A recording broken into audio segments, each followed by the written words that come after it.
నమస్తే అండి. నేను వాణి. నా ఛానల్ ఫస్ట్ టైం చూస్తుంటే ప్లీజ్ సబ్స్క్రైబ్ చేసుకోండి, లైక్ చేసి షేర్ చేయండి. ఈరోజు మనం జ్యోతి మువ్వల గారు రచించిన అనుబంధాలు అనే ఒక మంచి కథను విందాం. ఫోన్ కంటిన్యూస్గా రింగ్ అవుతుంది. మంచి గాఢ నిద్రలో ఉన్న సుజాత ఎవరో తట్టి లేపితే లేచినట్టు ఫోన్ రింగ్కి లేచింది. టైం చూస్తే తెల్లవారుజాము 4. ఈ టైంలో ఫోన్ ఏంటి అని కంగారు పడి ఫోన్ చూసింది. ఆ ఫోన్ వాళ్ళ అక్క నుంచి. భయపడుతూనే ఫోన్ ఎత్తి హలో అంది సుజాత. అటు నుంచి వాళ్ళ అక్క పావని ఏడుపు వినిపిస్తుంది. ఏమైందక్క, ఎందుకు ఏడుస్తున్నావు? అందరూ బాగానే ఉన్నారా అని కంగారు పడుతూ పావని చెప్పింది వినకుండా ప్రశ్నల వర్షం కురిపించింది. సుజాత, నాన్నగారికి సీరియస్గా ఉంది. రాత్రి పడుకునే ముందు బాగానే ఉన్నారు. సడన్గా నిద్దట్లో ఛాతీలో నొప్పి మొదలైంది అని అమ్మని లేపారు. గ్యాస్ట్రిక్ పెయిన్ ఏమో అనుకొని అమ్మ ఇంటి వైద్యం చేసింది. కానీ ఏమీ చేసినా ఫలితం లేకపోయేసరికి కంగారు పడి ఫోన్ చేసింది. వెంటనే బావగారు హాస్పిటల్కి తీసుకెళ్లారు. డాక్టర్లు హార్ట్ అటాక్ అంటున్నారు. పరిస్థితి చాలా విషమంగా ఉంది. మేమంతా హాస్పిటల్లోనే ఉన్నాం అని చెప్పింది. ఆ మాటలు విన్న సుజాత కళ్ళల్లో నీళ్లు తిరిగాయి. ఇప్పుడు ఎలా ఉందక్క నాన్నగారికి అని అడిగింది. తెల్లారితే గాని ఏమీ చెప్పలేము అంటున్నారు డాక్టర్ గారు అని చెప్పింది పావని. ఆ మాట విన్నప్పటి నుంచి సుజాతకు కాళ్ళు చేతులు ఆడలేదు. భర్తకు విషయాన్ని చెప్పి కంగారుగా మొదటి బస్సు పట్టుకొని ఊరు బయలుదేరింది. తనతో పాటు సురేష్ కూడా వస్తాను అన్నాడు. పెళ్ళైనప్పటి నుంచి ఇప్పటి వరకు ఎప్పుడూ ఆ ఇంటి అల్లుడిగా మీరు ఆ ఇంట్లో అడుగు పెట్టలేదు. ఇప్పటి పరిస్థితుల్లో వెళ్తే అక్కడ నాకే ఎలాంటి సమస్యలు ఎదురవుతాయో తెలీదు. మిమ్మల్ని తీసుకెళ్ళి బాధ పెట్టలేను. అక్కడికి వెళ్ళిన తర్వాత పరిస్థితులు చూసుకొని మీకు కాల్ చేస్తాను, అప్పుడు రండి అని చెప్పి వెళ్ళిపోయింది. బస్సు ఎక్కినప్పటి నుంచి జ్ఞాపకాలు సుజాత కళ్ళ ముందు మెదులుతూ ఉన్నాయి. మధుసూదన్కి 2 కూతుర్లు, 1 కొడుకు. స్కూల్లో టీచర్గా పనిచేస్తూ ముగ్గురిని బాగానే చదివించాడు. పెద్ద కూతురిని తన భార్య సావిత్రి తమ్ముడికిచ్చి పెళ్లి చేశాడు. రెండో కూతురు సుజాత తాను ప్రేమించిన సురేష్ని పెళ్లి చేసుకుంటానని ఇంట్లో చెప్పింది. అందుకు మధుసూదన్ ససేమిరా అన్నాడు. ప్రేమించిన సురేష్ని వదులుకోలేక ఇల్లు వదిలిపెట్టి వెళ్ళిపోయి పెళ్లి చేసుకుంది. ఇంటి పరువు తీసిందని సుజాత మీద తండ్రికి కోపం.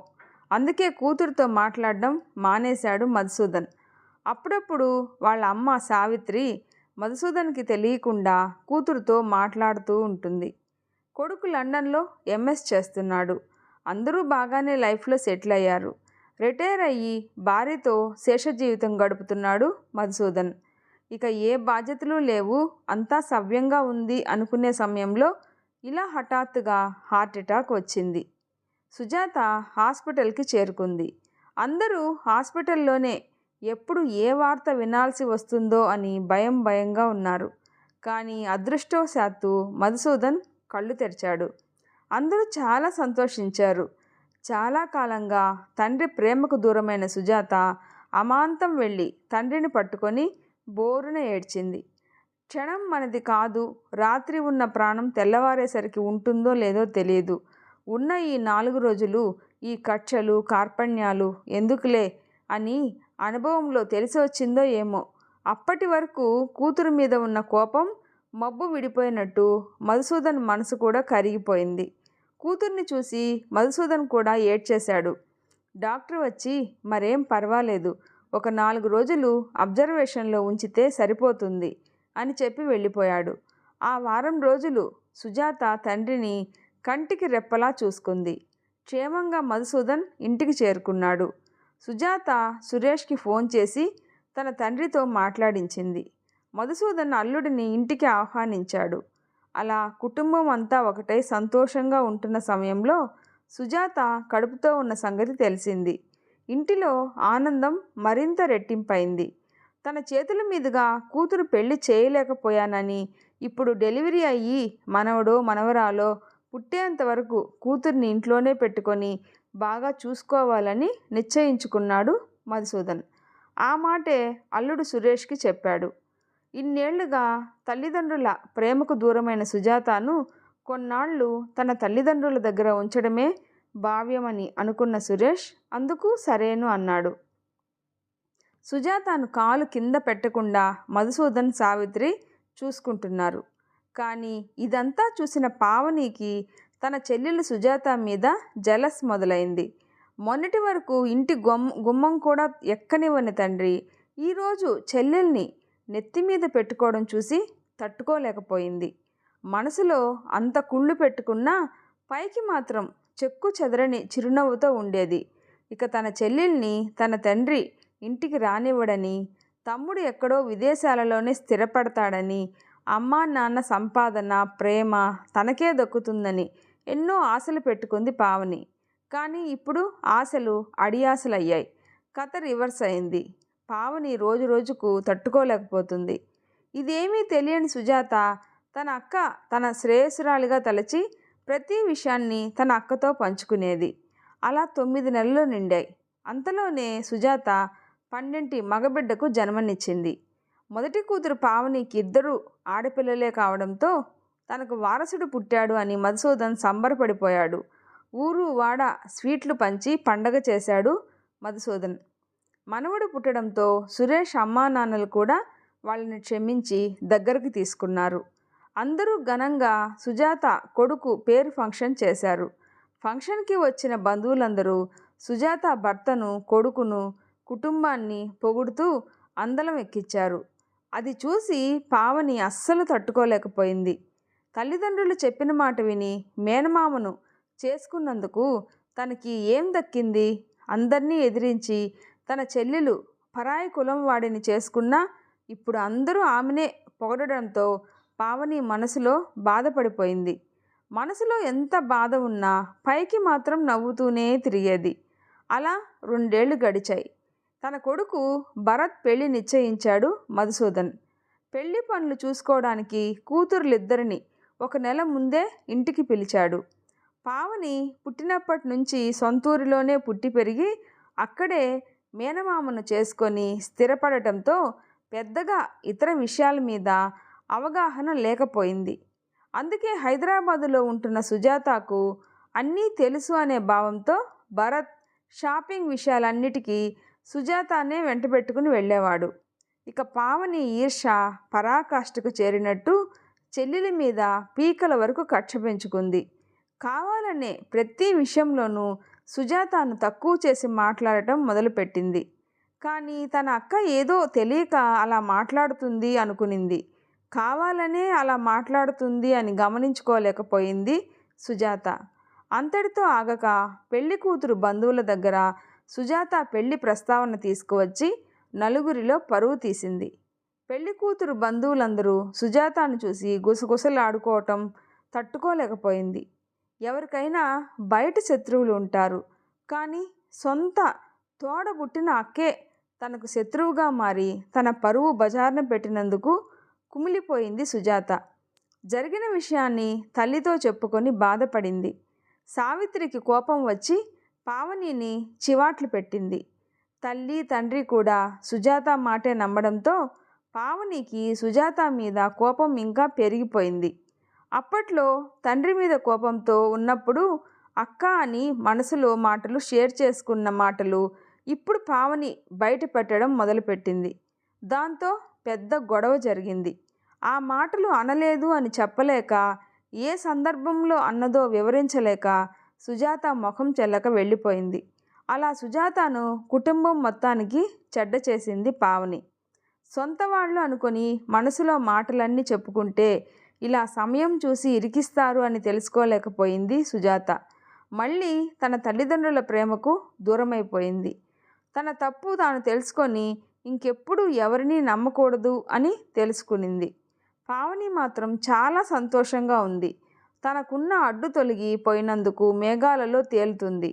కానీ ఇదంతా గమనిస్తున్న పావని భర్త ఆనంద్ పావనిని చివాట్లు పెట్టాడు.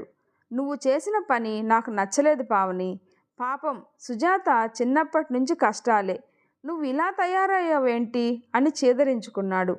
భర్త మాట లక్ష్యపెట్టకుండా మీకేం తెలీదు, మీరు మాట్లాడకండి అని భర్త నోరు మూయించేసింది పావని.